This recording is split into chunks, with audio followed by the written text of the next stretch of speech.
Let's talk about, you mentioned John McCain, 2008 election. John's a great friend of yours for a long time. You were competitors, but you never went negative on him, and you campaigned so hard for him down the stretch. With the McCain-Palin ticket, what do you think are the lessons learned for why things turned out in such a rough way? I think the McCain-Palin ticket is a hard one to analyze, because I think there's one overriding analysis that maybe makes all the ideological analysis not effective, and that is the economic crisis.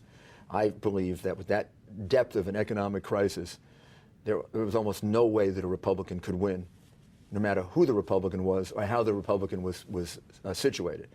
But that doesn't give you a lot of help toward the next election, because hopefully there won't be that kind of an issue in the next election, or an issue like that in the next election could swing things to the Republicans, even not based on ideology. But I think had that not happened, it still would have been a very close election.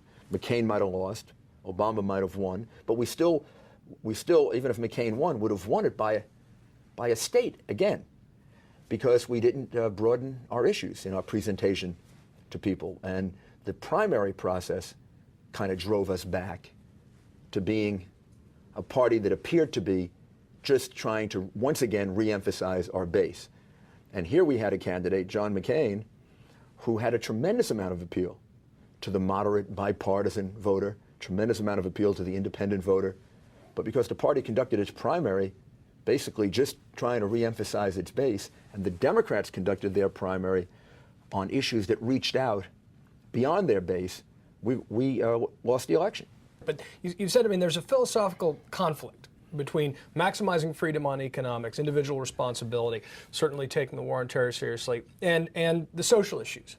And there's a cognitive dissonance which is driving some folks away. Right. And I wonder if you'd talk a little bit about how we can resolve that and why it exists. I think that part of the reaction to the loss in 2008, even in 2006, is a kind of a view that Republicans weren't conservative enough and didn't reinforce their base enough, and that by doing that we can win future elections.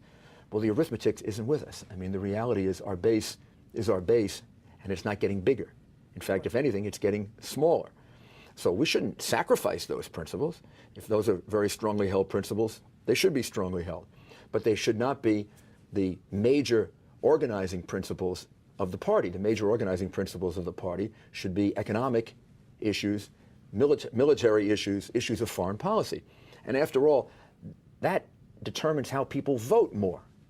So if our organizing principles are around being more fiscally sensible and responsible than Democrats, if our organizing principles are having a stronger military than the Democrats would like to have, if our organizing principle is to have a more aggressive, let's call it, foreign policy in dealing with terrorism, those are issues on which we can get a majority of the American people, if we don't drive them away with the social issues.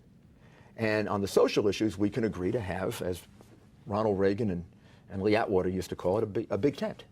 And every party has to do that. You just have to locate the organizing principles correctly. I mean, Obama did that. All Democrats that voted for Obama don't agree on social issues. All Democrats don't agree on a lot of issues, but they agreed that he was the right change. They probably had an essential agreement in their case on Iraq.